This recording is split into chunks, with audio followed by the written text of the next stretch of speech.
다 같이 사도신경하심으로 신앙 고백 하시겠습니다. 전능하사 천지를 만드신 하나님 아버지를 내가 믿사오며 그 외아들 우리 주 예수 그리스도를 믿사오니 이는 성령으로 잉태하사 동정녀 마리아에게 나시고 본디오 빌라도에게 고난을 받으사 십자가에 못 박혀 죽으시고 장사한 지 사흘 만에 죽은 자 가운데서 다시 살아나시며 하늘에 오르사 전능하신 하나님 우편 앉아 계시다가 저리로서 산자와 죽은 자를 심판하러 오시리라. 성령을 믿사오며 거룩한 공예와 성도가 서로 교통하는 것과 죄를 사하여 주시는 것과 몸이 다시 사는 것과 영원히 사는 것을 믿사옵나이다. 아멘. 찬송가 304장 그 크신 하나님의 사랑 함께 찬양드리겠습니다. 찬송가 304장입니다.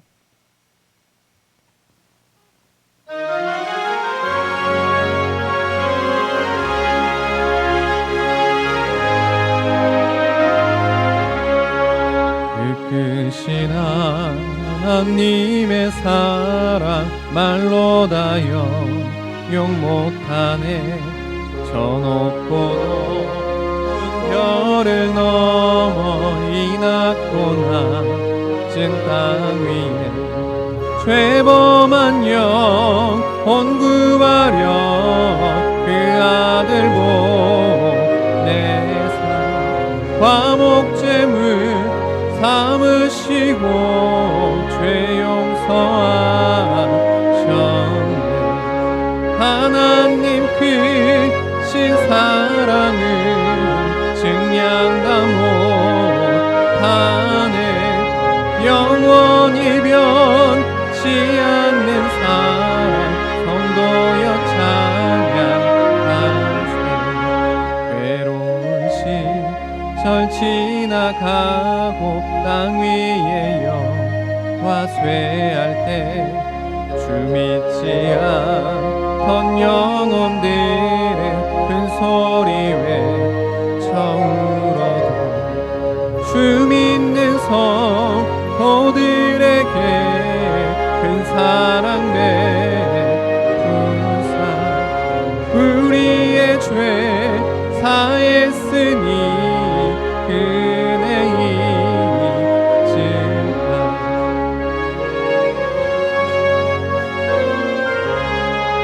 증량다 못하네. 영원히 변치 않는 사랑 성도여 찬양하세. 하늘을 두 마리 삼고 바다를 먹물 삼아도 한없는 하나님의 사랑 다 기록할 수 없겠네. 하나님의 크신 사랑 그 어찌 닿을까.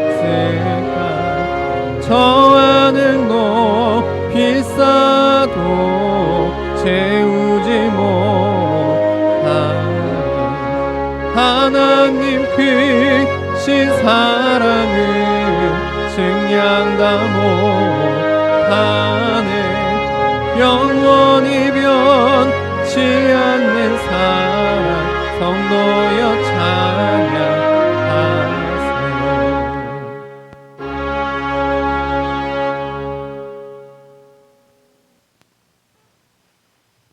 이 시간 함께 나눌 말씀은 사무엘상 29장 1절에서 11절 말씀까지입니다.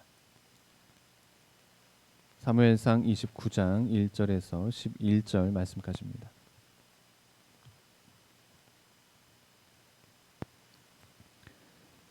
블레셋 사람들은 그들의 모든 군대를 아벡에 모았고 이스라엘 사람들은 이스라엘에 있는 셈 곁에 진쳤더라.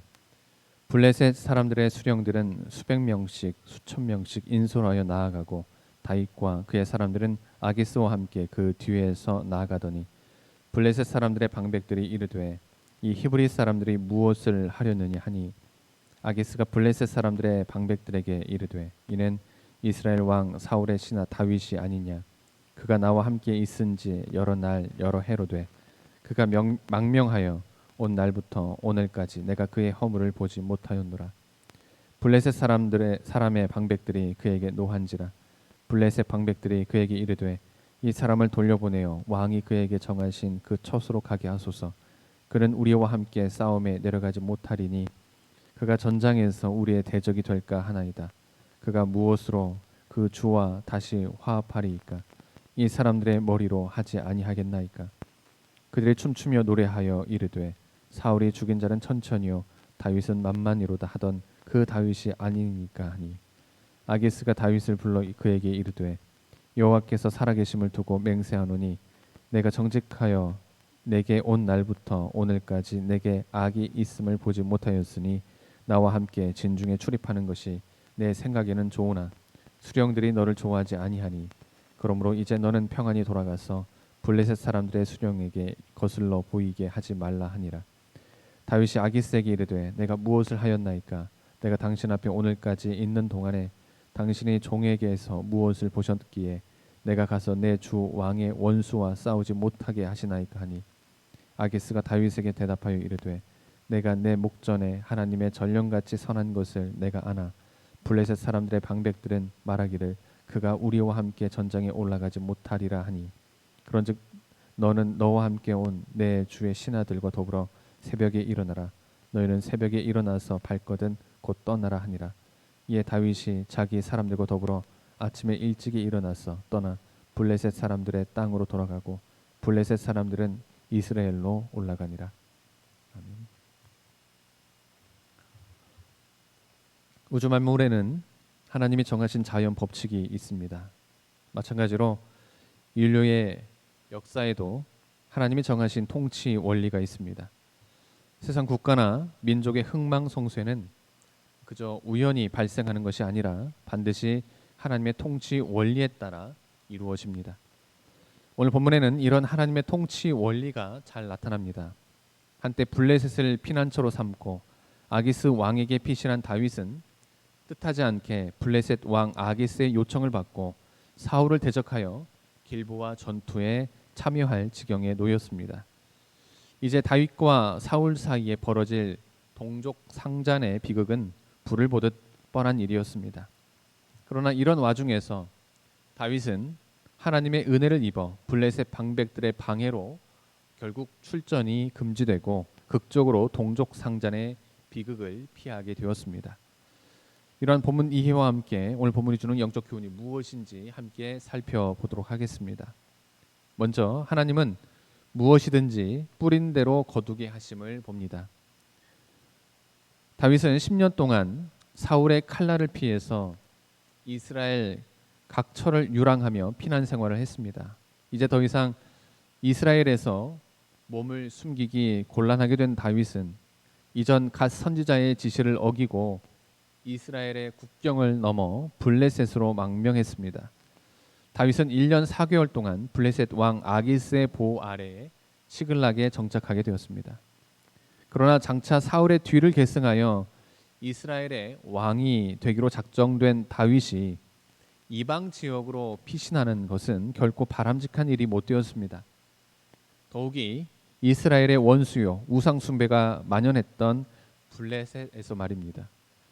실제로 이때의 다윗의 신앙 상태는 말할 수 없이 형편없는 상태였습니다. 그는 하나님의 능력과 돌보심을 불신했습니다. 그리고 자신이 할 수 있는 모든 인간적 능력과 수단을 의지했습니다.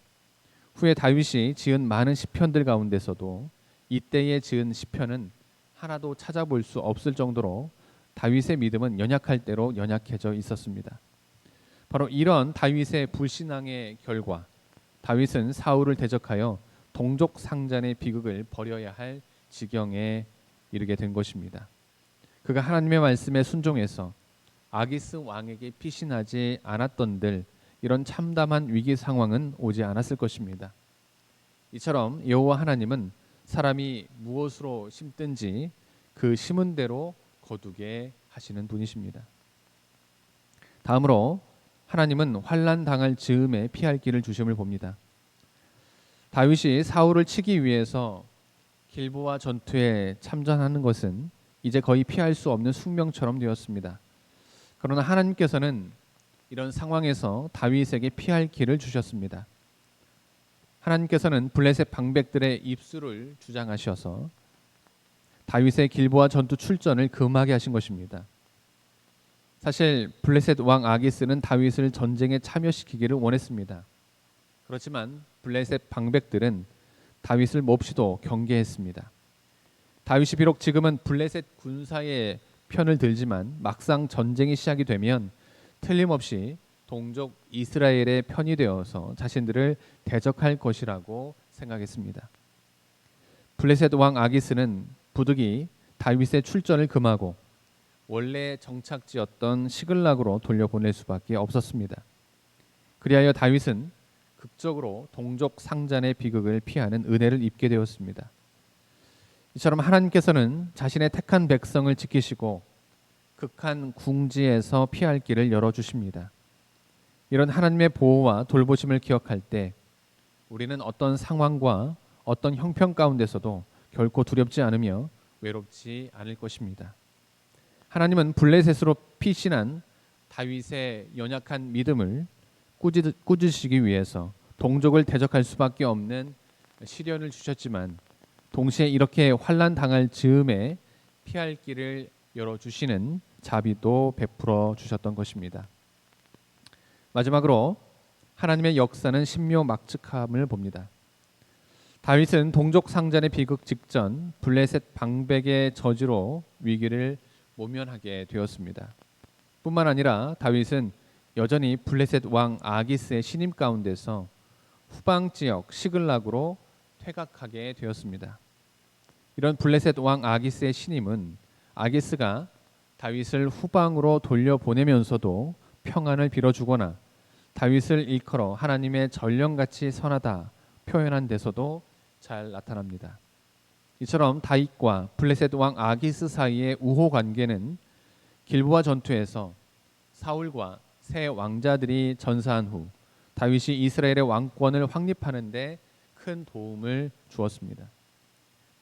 블레셋과의 전쟁 후에 사울 왕가가 몰락하고 이스라엘 백성들이 도탄에 빠진 상황에서 만약 블레셋 왕 아기스와 다윗이 불편한 관계였다면 어찌 이 기회에 다윗이 이스라엘의 왕권을 확립할 수 있었겠습니까?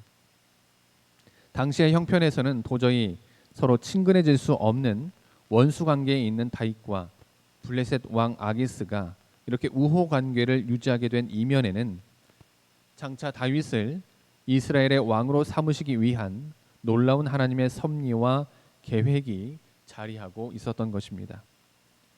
이처럼 하나님의 역사는 인간의 지혜로는 능히 가늠할 수 없을 정도로 신묘막측합니다.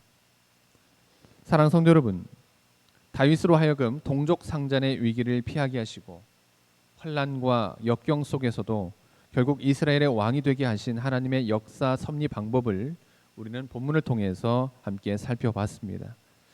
이런 하나님께서 지금도 살아계셔서 우리 택한 백성들의 삶을 지키고 보호하신다는 사실을 믿는다면 우리가 이 땅에서 무엇을 두려워하며 또한 무엇을 염려하겠습니까? 아무쪼록 비록 현실이 우리에게 불리하다 하더라도 또한 시련과 역경이 닥친다 하더라도 결코 걱정하지 말고 모든 염려와 걱정을 하나님께 맡기며 놀라우신 하나님의 도우심을 경험하는 우리 모두가 되기를 주님의 이름으로 기원합니다. 기도하시겠습니다. 하나님 감사합니다. 오늘도 귀한 하루 허락하여 주시고 귀한 말씀으로 하루를 시작하게 하시니 감사드립니다. 하나님 오늘 본문 말씀을 통해서 우리는 다윗으로 하여금 동족 상잔의 위기를 피하게 하시고 환난과 역경 속에서도 결국 이스라엘의 왕이 되게 하신 하나님의 놀라우신 역사 섭리 방법을 보게 됩니다. 하나님 이 시간 바라보기에는 비록 현실이 우리에게 불리하다 하더라도 또한 시련과 역경이 닥친다 하더라도 결코 걱정하지 말고 모든 염려와 걱정을 하나님께 맡기며 놀라우신 하나님의 도우심을 경험하는 우리 모두가 될 수 있도록 인도하여 주시옵소서. 오늘 하루도 지켜주시고 인도하여 줄 줄 믿으며 이 모든 말씀 예수님의 이름으로 기도드립니다. 하늘에 계신 우리 아버지여, 이름이 거룩히 여김을 받으시오며 나라가 임하시오며 뜻이 하늘에서 이루어진 것 같이 땅에서도 이루어지이다. 오늘 우리에게 일용할 양식을 주시옵고 우리가 우리에게 죄진 자를 사하여 준 것 같이 우리 죄를 사하여 주시옵고 우리를 시험에 들게 하지 마옵시고 다만 악에서 구하옵소서. 나라와 권세와 영광이 아버지께 영원히 있사옵나이다. 아멘.